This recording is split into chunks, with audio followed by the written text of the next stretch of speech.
Welcome back to study literature. ഇന്നിവിടെ explain ചെയ്യുന്നുള്ള chapter എന്നുള്ളത് disaster management, floods, earth cyclones, landslides എന്ന ചാപ്റ്ററാണ്. സോ ഫസ്റ്റ് നമുക്ക് ഈ ചാപ്റ്ററിൽ കിടക്കുന്നതിന് മുമ്പ് ഡിസാസ്റ്റർ മാനേജ്മെൻറ്റ് എന്നുള്ളതിനെ പറ്റിയിട്ട് പറയാം.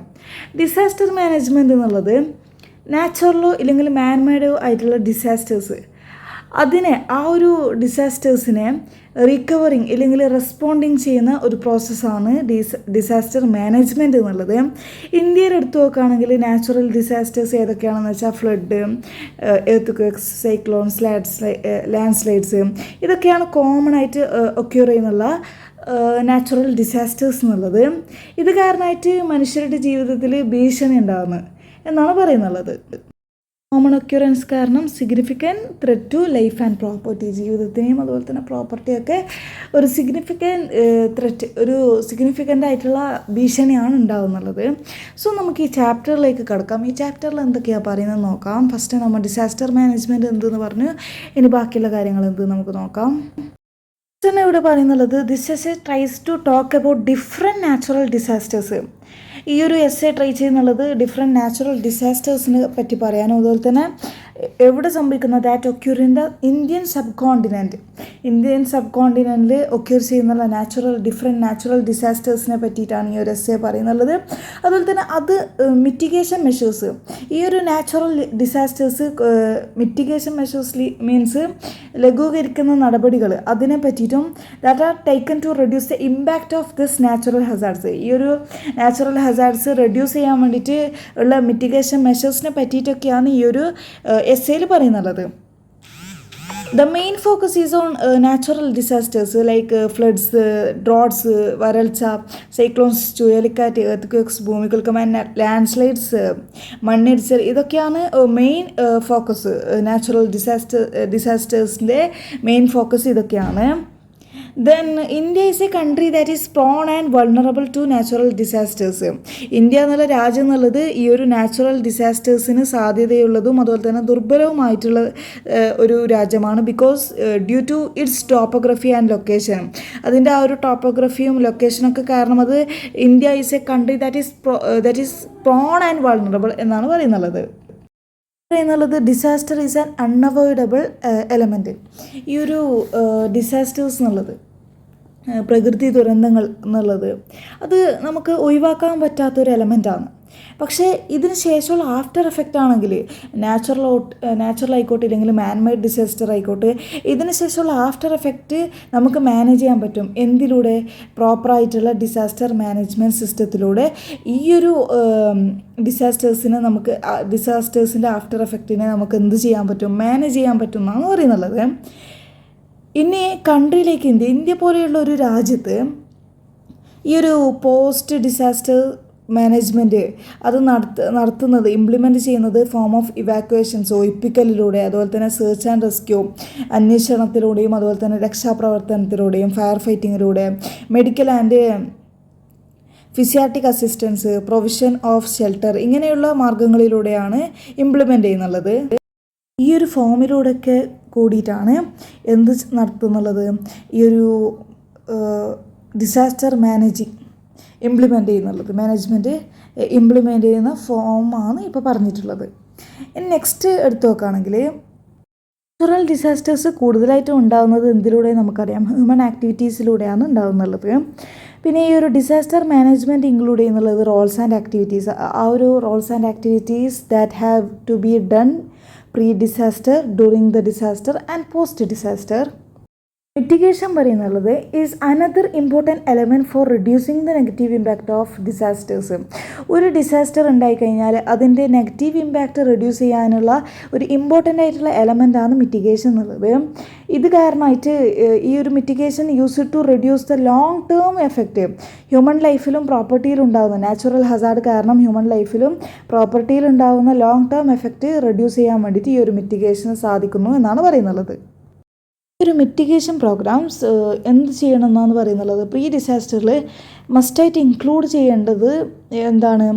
ഈ ഒരു നാച്ചുറൽ ആൻഡ് കൾച്ചറൽ പ്രോപ്പർട്ടീസ് ലൊക്കാലിറ്റിയിലുള്ള natural and cultural properties protect ചെയ്യുന്ന കാര്യത്തിൽ മിറ്റിഗേഷൻ പ്രോഗ്രാംസ് എന്ത് ചെയ്യണം എന്നാണ് പറയുന്നുള്ളത്, നടപടി എടുക്കണം എന്നാണ് പറയുന്നുള്ളത്. പിന്നെ ഈ ഒരു മിറ്റിഗേഷൻ എംബസൈസ് ചെയ്യുന്നുള്ളത് the effective participation of government, scientific community and private സെക്ടേഴ്സൊക്കെ ഈ ഒരു നാച്ചുറൽ ഡിസാസ്റ്റേഴ്സ് റെഡ്യൂസ് ചെയ്യാൻ, ഈ ഒരു നാച്ചുറൽ ഡിസാസ്റ്റേഴ്സിൻ്റെ എഫക്ട്സ് റെഡ്യൂസ് ചെയ്യാൻ വേണ്ടിയിട്ട് ഏതൊക്കെ എഫക്റ്റീവ് പാർട്ടിസിപ്പേഷൻ ഉണ്ടെന്നാണ് പറയുന്നത്. ഗവൺമെൻറ്റിൻ്റെ, സയൻറ്റിഫിക് കമ്മ്യൂണിറ്റീൻ്റെ, പ്രൈവറ്റ് സെക്ടേഴ്സിൻ്റെ ഒക്കെ എഫക്റ്റീവ് പാർട്ടിസിപ്പേഷൻ ഉണ്ട് എന്നാണ് പറയുന്നുള്ളത്. ഇന്ത്യയിൽ ഏറ്റവും കൂടുതൽ കാണപ്പെടുന്ന ഒരു നാച്ചുറൽ ഡിസാസ്റ്ററാണ് ഫ്ലഡ് എന്നുള്ളത്. കാരണം എന്താണെന്ന് വെച്ചാൽ non uniform pattern of monsoon കാരണമായിട്ടാണ് ഈ ഒരു ഫ്ലഡ് ഇങ്ങനെ കൂടുതലായിട്ടും കാണാൻ കാരണം. അതുപോലെ തന്നെ ഗംഗ, ബ്രഹ്മപുത്ര എല്ലാം നദികളിലൊക്കെ ലാർജ് ക്വാണ്ടിറ്റി ഓഫ് വാട്ടർ കാണാൻ പറ്റുന്നുണ്ട്. Because during the 3 monsoon months കാരണമായിട്ട് ലാർജ് ക്വാണ്ടിറ്റി ഓഫ് വാട്ടർ കാണാൻ പറ്റുന്നുണ്ട്. അതുപോലെ തന്നെ 80% വാട്ടർ മാത്രമേ ഡാംസിലൊക്കെ റീച്ച് ചെയ്യുന്നുള്ളൂ. കാരണം എന്താണെന്ന് വെച്ചാൽ ഇതേപോലെയുള്ള ഈ ഒരു മൺസൂൺ കാരണമായിട്ട്. അപ്പം ഈ ഒരു കാരണമായിട്ട് there are several factors that cause flood. They are natural, ecological, അതുപോലെ തന്നെ ആന്ത്രോപോജനിക് എന്ന് പറഞ്ഞാൽ ഡ്യൂ ടു ഹ്യൂമൻ ആക്ടിവിറ്റീസ്. ഇങ്ങനെയുള്ള ഫാക്ടേഴ്സൊക്കെ ഫ്ലഡിന് കാരണമായിട്ടുണ്ട്. അതുപോലെ തന്നെ ഹ്യൂമൻ ആക്ടിവിറ്റീസായ ഡീഫോറസ്റ്റേഷൻ, ഷിഫ്റ്റിംഗ്, കൾട്ടിവേഷനൊക്കെ ഫ്ലഡിന് കാരണമായിട്ട് മാറുന്നുണ്ട്. അതുപോലെ തന്നെ ഈ ഫ്ലഡിന് വേണ്ടിയിട്ട് സെവറൽ മിറ്റിഗേഷൻ മെഷേഴ്സ് ഉണ്ട്. പക്ഷേ ഇവിടെ 2 ടൈപ്സ് പറയുന്നുണ്ട്, സ്ട്രക്ചറലും നോൺ സ്ട്രക്ചറലും ആയിട്ടുള്ള മെഷേഴ്സ്. സ്ട്രക്ചറൽ മെഷേഴ്സിൽ പറയുന്നുള്ളത് anti erosion measures, improving the drainage system, construction of flood walls ഒക്കെയാണ് ഈ ഒരു സ്ട്രക്ചറൽ മെഷേഴ്സിൽ പറയുന്നുള്ളത്. അതുപോലെ തന്നെ നോൺ സ്ട്രക്ചറൽ മെഷേഴ്സിൽ പറയുന്നുള്ള കാര്യം എന്നുള്ളത് flood forecasting, flood insurance, public health measures, relief activities, ഇങ്ങനെയുള്ളതാണ് നോൺ സ്ട്രക്ചറൽ മെഷേഴ്സിൽ പറയുന്നുള്ളത്. മോസ്റ്റ് ഡിസ്ട്രക്റ്റീവ് ആയിട്ടുള്ള നാച്ചുറൽ ഹസാർഡാണ് എർത്ത് ക്വേക്ക് എന്നുള്ളത്. അത് കൂടുതലായിട്ടും ഹയർ റിസ്ക് ഉള്ള റീജിയൻ എന്നുള്ളത് ഹിമാലയനും അതുപോലെ തന്നെ സബ് ഹിമാലയൻ റീജിയൻസിലെല്ലാം ഹയർ റിസ്ക് ഏതിനുള്ളത്, എർത്ത് ക്വേക്സിനുള്ളത്. അതുപോലെ തന്നെ ഈ ഒരു ഫോക്കസ് ചെയ്യുന്നുള്ളത് റിലീഫ് ആക്ടിവിറ്റീസിനൊക്കെയാണ്. Earthquake 2001 earthquake after Gujarat relief ആക്ടിവിറ്റീസും അതുപോലെ തന്നെ മെഷേഴ്സൊക്കെ that were conducted after Gujarat was struck by an earth in the year 2001. അതുപോലെ തന്നെ construction of shelters that would not be heavily affected by earthquake and the active participation of NGOs in the relief works are 2 important elements that have helped in the rehabilitation of the earthquake affected people. earthquake affected people ഉണ്ടായിട്ടുള്ള 2 important elements എന്നുള്ളത് ഒന്ന് construction of ഷെൽട്ടേഴ്സും അതുപോലെ തന്നെ active participation of NGO in the relief works, ഈ 2 കാര്യങ്ങളാണ്. അതുപോലെ തന്നെ ഒരുപാട് പോസ്റ്റ് ഡിസാസ്റ്റേഴ്സ് മെഷേഴ്സ് ഗവൺമെൻറ് ചെയ്തിട്ടുണ്ട്. ഗുജറാത്ത് വുമൺസ് എക്കണോമിക് ഡെവലപ്മെൻറ്റ് കോർപ്പറേഷനും അതുപോലെ തന്നെ other NGOs have helped in strengthening the rescue.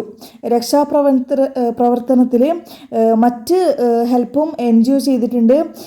And rehabilitation needs as well as in shaping future disaster management projects in ഗുജറാത്തിൽ ഇതുപോലെയുള്ള ഫ്യൂച്ചറിലുണ്ടാകുന്ന ഡിസാസ്റ്റർ മാനേജ്മെൻറ്റ് പ്രൊജക്റ്റിൽ ഷേപ്പ് ചെയ്യാൻ ഈ ഒരു രക്ഷാപ്രവർത്തനമൊക്കെ കാരണമായിട്ടുണ്ട് എന്നാണ് പറയുന്നുള്ളത്.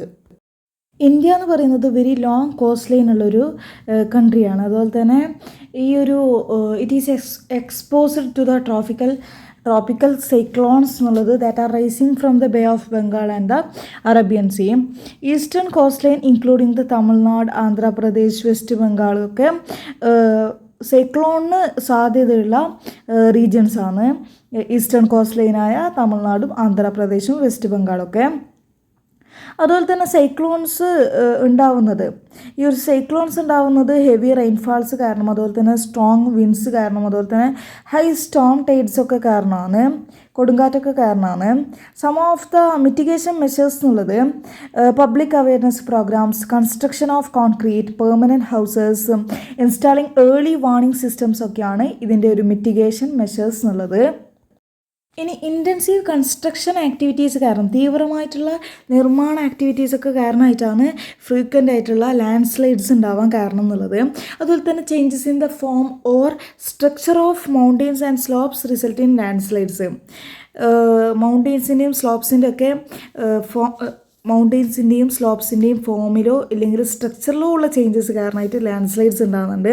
അതുപോലെ തന്നെ സം ഓഫ് ദ മെഷേഴ്സ് എന്നുള്ളത്, ഈ ഒരു ലാൻഡ് സ്ലൈഡ്സിന് വേണ്ടിയിട്ടുള്ള മെഷേഴ്സ് എന്നുള്ളത് reducing developmental programmes that bring out a change in the ടോപ്പോഗ്രഫിയെ ചേഞ്ച് ചെയ്യുന്നുള്ള ഡെവലപ്മെൻറ്റൽ പ്രോഗ്രാംസ് റെഡ്യൂസ് ചെയ്യുക. അതുപോലെ തന്നെ കൺട്രോളിങ് സോയിൽ ഇറോഷൻ, അതുപോലെ തന്നെ പ്രിവെൻറ്റിങ് ഡിഫോറസ്റ്റേഷൻ, ഇതൊക്കെയാണ് ഈ ഒരു മെഷേഴ്സ് എന്നുള്ളത്, ലാൻഡ് സ്ലൈഡ്സിനെ റെഡ്യൂസ് ചെയ്യാനുള്ള മെഷേഴ്സ് എന്നുള്ളത്. അതുപോലെ തന്നെ ഡിസാസ്റ്റേഴ്സ് എന്ത് ചെയ്യണം, must be managed efficiently in order to reduce the loss of life and property by providing early warning systems കൊടുക്കണം. ഈ ഒരു ലൈഫും പ്രോപ്പർട്ടിയെല്ലാം നഷ്ടപ്പെടുന്നത് കുറക്കാൻ വേണ്ടിയിട്ട് ഏർലി വാർണിംഗ് സിസ്റ്റംസ് കൊടുക്കണം. അതുപോലെ തന്നെ ഈ ഒരു ഇമ്പാക്റ്റൊക്കെ റെഡ്യൂസ് ചെയ്യാനുള്ള മിറ്റിഗേഷൻ മെഷേഴ്സും യൂസ് ചെയ്യുക എന്നുള്ളതാണ് ഈ ഒരു ഡിസാസ്റ്റേഴ്സ് എന്ത് ചെയ്യേണ്ടത്, മാനേജ് ചെയ്യേണ്ടത് ഈ ഒരു കാര്യത്തിൽ. സോ ഈ ഒരു ചാപ്റ്ററിൽ ഇത്രയൊക്കെ കാര്യങ്ങളാണ് പറയുന്നുള്ളത്. അതുപോലെ തന്നെ കുറച്ച് കോംപ്രഹെൻഷനും അതുപോലെ തന്നെ പാരഗ്രാഫ് എസ് ക്വസ്റ്റ്യൻസ് എല്ലാം ഇതിൽ ആഡ് ചെയ്തിട്ടുണ്ട്. അപ്പം അതൊക്കെ എല്ലാവരും തീർച്ചയായും കാണാം. അപ്പോൾ നിങ്ങൾക്ക് ഇതിനെ പറ്റിയിട്ടുള്ള കൂടുതലായിട്ടുള്ളത് വായിക്കാൻ ഇവിടെ കൊടുത്തിട്ടുണ്ട്. അപ്പോൾ നിങ്ങൾക്കിത് ഈ ഒരു എക്സ്പ്ലനേഷനും അതുപോലെ തന്നെ ഇവിടെ കൊടുത്തിരിക്കുന്ന നോട്ട്സൊക്കെ ഹെൽപ്ഫുൾ ആണെന്ന് വിചാരിക്കുന്നു. നിങ്ങൾക്ക് ഈ ഒരു നോട്ട്സൊക്കെ ഹെൽപ്ഫുൾ ആണെങ്കിൽ നിങ്ങൾ തീർച്ചയായും സബ്സ്ക്രൈബ് ചെയ്യുക, ലൈക്ക് ചെയ്യുക, ഷെയർ ചെയ്യുക, ഫ്രണ്ട്സിനൊക്കെ ഷെയർ ചെയ്യുക. അതുപോലെ തന്നെ തീർച്ചയായും നിങ്ങൾക്ക് ഹെൽപ്ഫുൾ ആണെങ്കിൽ ഹെൽപ്ഫുൾ എന്ന് കമൻറ്റ് ചെയ്യുക. സോ ഇനിയും ഇതുപോലെയുള്ള വീഡിയോസൊക്കെ അപ്ലോഡ് ചെയ്യുന്നതായിരിക്കും. സോ നിങ്ങളുടെ സപ്പോർട്ട് ആവശ്യമാണ്. സോ എന്തായാലും നിങ്ങളുടെ കമൻറ്റ് അറിയിക്കുക. ഇനി ഏതൊക്കെ ചാപ്റ്റേഴ്സിൻ്റെ എക്സ്പ്ലനേഷനാണ് വേണ്ടതെന്ന് തീർച്ചയായും ഈ വീഡിയോയുടെ താഴെ കമൻറ്റിൽ അറിയിക്കുക. സോ ആ ഒരു ചാപ്റ്റേഴ്സൊക്കെ എക്സ്പ്ലെയിൻ ചെയ്യാൻ വേണ്ടി ട്രൈ ചെയ്യുന്നതായിരിക്കും. സോ നിങ്ങൾ നിങ്ങളുടെ സജഷൻ ഈ ഒരു കമൻറ്റ് ബോക്സിൽ കമൻറ്റ് ചെയ്യുക.